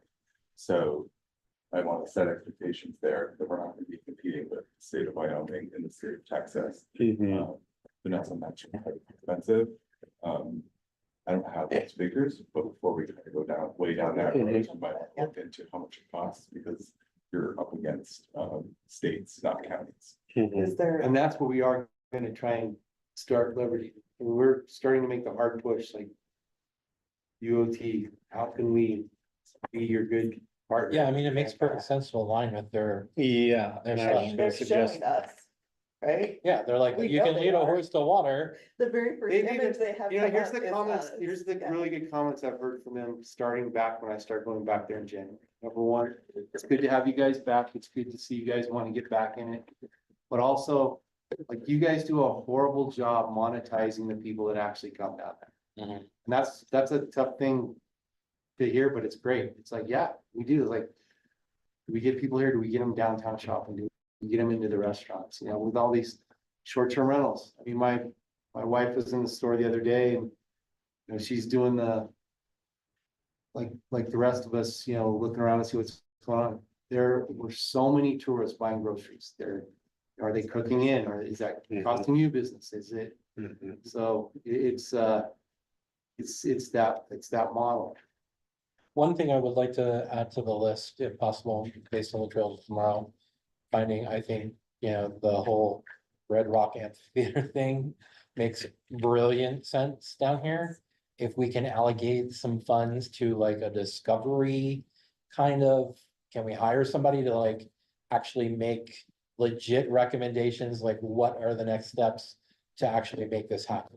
What I would suggest you do first is get involved. Music venue, we've Music been talking about venue. for 10 years. but we can't call it Red Rock Amphitheater. No. No, because that already exists. Well, that's just what I was You're gonna saying, call but I it- mean, I love the idea. I'm gonna call it the uranium. I wanna call it the Atomic, Are you talking about Yeah, Umpqua, the- or that's do great. something different than Umpqua right on now? the pile. Whatever the case may be. Because I think if there's something we could do for, that might, the Umpqua thing, I mean, Umpqua- Jason's on there. That's a few years away, and it's Yeah, not guaranteed we get the land. Yeah, that's what I mean. I keep hearing that there's no guarantee that we will get that. Right, done. but let's like, we should say, okay, we need an amphitheater here, and that's Yeah. in there, and you saw it in there, and, I mean, like Alex said, have you guys been to the one in Grand Junction? Yep. Those cleanest. Yeah. So So, it's fantastic. I Yeah. mean, There's even also the a really one great that, you outside know, of Science. yeah, and we're, and it makes the next tour stop for these bands, so, Well, and Los Colinas was a ultra site. yeah, exactly, that's why I was telling Alex. I mean, I can't tell you how many times, we have for the lodge, we have a Live at Red Cliffs website that we don't really put a lot of stuff into. But the amount of bands that hit us up and say, hey, we're coming through, we're in Denver, we're going to Las Vegas, we would love to do a show in Omaha. Can you do a concert for 4,000 or 5,000 people? Right. I know, No, we can't, but but we could. we could if we had a facility that did it. Yeah, You they know? can't build houses there, so. Well, Yeah, it's gonna have to be, it's gotta be Yeah, a park of yeah. some sort. Yeah, you can't Right. build, You know, you don't want, no one wants to build there. No, You're right in no, the middle of the No one wants to floodplain. stay there for more than a couple hours. Yeah, But it'd be. I have one of those right by my house. In the wintertime, it's an ice skating rink. I mean, or the summertime, it's like a baseball field. There's so many possibilities for that Oh, yeah. venue that Uh-huh. I've multi-use, that I've been talking yeah. about for freaking years, like, but it is a Alright. land use, it's a land issue. Mhm. Cause that is the spot, that's the best spot. Yes, As atomic as it is, it's the best. yeah, that's why I say, I mean, I love Atomic, I love the Atomic The Theater. Atomic Theater, I the love it. Atomic Amphitheater. yeah, Yeah. You should copyright that shit right now. okay. Excuse my French. Two Yeah, things so you it's brought good. up was the train route and the thing, there are people doing the impact analysis on that Okay. right now, but we gotta get you dialed in. Mhm. So, is it that stadium is on, or the arena is on that plan, right? oh, yeah, it's part of it. Yeah, Yep, and that's. I mean, it's not like that's a we gotta huge- go, it's a huge part we of it. gotta go throw dollars at Yeah. it, we were just not gonna make it happen faster. Mhm. But in the meantime, all right, Can we quickly, mitigation, what's important to everybody, for mitigation? Where's your headspace at? Where do you think we should, what are the recommendation that we should make? are you, is, trail ambassador getting considered as mitigation or different? I consider It sounds like it's mitigation. Yeah, it depends on if you wanna go on Grand County side or. state side. That's helpful for this board because if we I go ha- back to the red emerald. I don't wanna see the trail program go away, personally. I Good, think it okay. serves a great purpose. Because that's really a big part of this mission through stewardship, and then. When they get down into their tactics, responsible visitation, which they're all trying to go. They're really looking at that average length of stay. That's why I say dial into this. And then. One thing that I think we need to change here, which is very much in there in our Kim Gardner's. I don't think we need to educate residents on the value of tourism. I think we have to involve them and incorporate them because it happened to them. It wasn't like, let's build a tourist town. It's like, all of a sudden, we're a town of 6,000 with 3,000 hotel rooms. Yeah. Yeah, so it's like, you want me to have 3 jobs in this industry with these people that are coming here that make it hard to turn left? It's like, so. I mean, I think also the goal, I mean, yes, I just one other thing I want to add to your comment about average length of stay. But I think the other important piece of that equation that we need to address is, you know, a holistic approach to providing a year-round revenue for residents. So they're not having to work 3 jobs 5 months out of the year. You have to tell me that one. I'm right there with you. Equally important as the average length of stay. Yeah, oh, absolutely, and so that's another recommendation that can be made. I mean, we are now having to log in our office how much time we're spending on economic development versus tourism. A lot of that audit, that we should be all tourism, that should be 100%. And so, and my question is this, is a good place to live is a good place to visit. It's not a great place to live if you have kids dropping out of high school because they're cleaning hotel rooms, and especially if they're dreamer families and it's more money than they've seen. And, you know, they don't even end up with a high school degree or something. Or you just have disgruntled workers because they're Yeah, I all mean, burned out. we're And they burning don't out. want to give great like service because they've just come from their 3rd job. So what we'll do is we'll change everything we can to be tourism, economics, and the way we measure and do those things, but at some point. And this might be in that mitigation piece that, and it was in here, is bump that office up where you're not penalizing the economic work, because it ties in. I mean, Science Moab is local and it's economic, but it ties very much into what goes in the tourism piece, CFI. These are all part of that educate and piece. And I think for a year, it seemed like there's this bimodal mentality that, oh, this thing is economic and this thing is tourism and they're different. And I just always use the example. So Alex opens a restaurant. I'm just saying that because you're sitting here, but let's say you were in the Another restaurant. restaurant. Let's say I open another restaurant. Okay, we can get local people to go there. That's great. I want them to succeed. That's economic development, right? We get tourism people to go there. Is that not economic development? Is that tourism only? So it's like the same restaurant, like you just want them to be successful, locals and.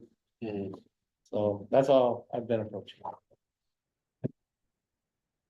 Yeah. Alright. Guys, I'm gonna go find Sharon staff if I want to be successful. Okay. Unless you need me, Brian, for anything else on this. No, sir. Any questions for me before I leave? We talked about that. Oh, we talked about you anyways. So, Thanks, Ben. so Ben, I mean, honestly, if you took the breakdown 63 to 37% of TRT funds based on just 8 million. Technically, that's $5 million in advertising and promotion. And I would say it's very safe to say that this board will probably push for that full amount to be spent. Okay, so in that, there's gotta be a Well, that's all. operating percentage of that, because to be able to spend that much, we're gonna need to have a few people in there working. Yeah, no, absolutely. That's economic development. Yeah. Yeah. All right. Ben. We need a new bigger building that doesn't have as many cockroaches. and- Construction, that's economic All development. right. Yeah. Thank you. What about, but out of that 37% is also conventions, film and recreation. Yep. So, Did we, because we were talking about the rec center, yeah, did we figure out where that falls in? Is that mitigation or is that promotion? That would be mitigation. mitigation. Well, actually, no, No. rec center would go into Yeah. the same budget. So, but here's the thing though, right? Like, we gotta keep in mind, we can't control whether they're gonna actually spend the money that's Right, sitting in the fund. We can only recommend what to do with that 8 million. right, but we want to make sure what we recommend falls within the state statute. Correct, That's my, correct. I want to make sure that we're not, as a board, recommending something that the commission can't even approve. Mhm. Or that throws any confusion in there as to what Mhm. can and can't be. I just want to make sure that we're. Wait, so really- you guys plan on using, is this, It did was this come just from a something that was- budget meeting It was just something that, yeah, was brought up that you really guys are trying to briefly, look at? so, but we didn't know where it fell, so I was Yeah, wondering. Well, it's been Money asked, or- it's been asked of us, is the rec center, the natatorium, is that potential for tourism dollars to be spent on? And And, it's a huge strain on the city. and it seems like it is, definitely, I mean. The convention or the Grand Center that's up and, like, we don't know if we can spend that money or not legally. It's Right. according to the state, we can't. Can't, right? Unless we have more conventions there, so. If, if there's a situation where like, well, if we can't spend it on the Grand Center, then might as well, then like, let's spend that money on the rec center. We And can take do some it on pressure OSTA, off. Cause OSTA is a convention center and they Correct. hold conventions. Correct. Yeah, Mhm. Okay, but like you said, and just because I'm sitting here, let's not forget that film. I mean, when you talk about Greater Zion, I mean, tourism, economic impact and economic development, film is a massive, it can be. It's a weird time in the world of film right now, but Mhm. it is something, a local incentive aspect which doesn't exist in the state. There could be a way to be able to monetize on that, with bringing people in, because I mean, you want to show it, if you want people to come, you gotta see it, you gotta do it in the right way, but people Mhm. aren't coming for various reasons. And again, yeah, 5 million is gonna need more office people, I still am doing this as Mhm. one And human, you don't even have a vehicle. and I Yeah. don't even have a car to drive, so. Right, But, and going to these things, the conference that I was just at a week and a half ago, I'm meeting with HBO, Sony, Warner, Netflix. I mean, I'm literally meeting with these heads of production, these major things, and across the board, everyone is having the same feeling that film is and commercials and all these things are on a weird precipice of the streaming versus and AI and all this stuff, but it's not gonna disappear. Not going anywhere, but going to those things and showing face at all of those and selling to the international market. I have the UK coming in. I'm meeting with the guys Saturday. That's set up with the Office of Tourism. I mean, like, it's definitely a market. It's 75 years. It's not gonna stop, but you can't, if you don't talk about it, then you don't show them that it's a possibility, then it does go away. So, I mean, it may be because we have a museum in the basement, but I can't tell you how many people on a daily basis go down to that museum. Easily, I mean, I measure it in blocks of 10,000 because those are the brochures that we have at the front of when you walk in. And we're literally ordering 10,000 museum brochures every 2 months. And that's people going into the museum. is the museum accessible? It is, you have to go around the outside and come in the downstairs. need a clicker, somebody standing there. I mean, I'm just letting you know, I mean. Yeah, I Film know. is huge. It really is. The amount of people that come because they want to be like, I want to see this place. Where is this? I mean, we get asked. The these Cam questions Gardner every day. study too, that's true. That is, it's not, I didn't see anything about Film in the Trails of Tomorrow. I wasn't a part of that. I don't know, and I didn't read every line in it. But 37% of people come to Utah because they saw it in a movie. 37%.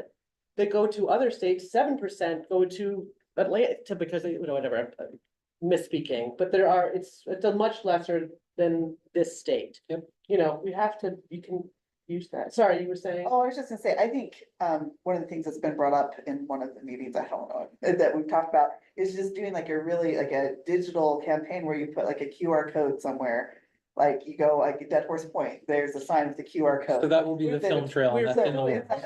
That is in the works. works by the state. Cause that would be, I mean. We're just actually gonna have spectacular. 7 in Grand County. Right, we could only start with 3, because that was what we were given the amount to start with. I wanted to have 30. I mean, we could, Yeah. but there will be more. And it's gonna be cool. I wasn't involved with the design aspect of it. I don't know what they're gonna look like. I wish I'd been involved, because I like that stuff, but There's gonna be one at Red Cliffs, one at Arches, one at Dead Horse Point to start with this film trail. And one of the reasons Oregon is doing better is because they started it, this Oregon Film Trail. Like you go and you read about the stuff. Yeah, I mean, that's one aspect. Yeah, and And even if film we could tourism. take that and be like, hey, here's the film trail, here are all the other sites, like if, as a, like on Discover Moab, right? We could do something Well, that it's a. that would add. But we're talking about it, and there is something potentially happening with TV station that's gonna relate to the film tourism aspect of things. But it's a conversation I've had with the city for many years that seems to fall sometimes on deaf ears. With the downtown plan, the history of this film place with relation to film, it could be a Hollywood Boulevard. It could have some really cute whatevers that mark that stuff, and with that, it's like, oh, that was filmed here, you can go to that, you know. Along the new downtown plan, horseshoes, stars, whatever you want to put, that's like a, you know, a plaque of some kind. It's part of this place that is very often forgotten and needs Agreed. to be remembered. Yeah. So before I'm out of here, which, you know, I'm on 10 years now, so let's do it. Yeah, so, in respect to everybody's time, we're over by 4 minutes. So, you know, the remaining two, items we commit to the next meeting, not a problem.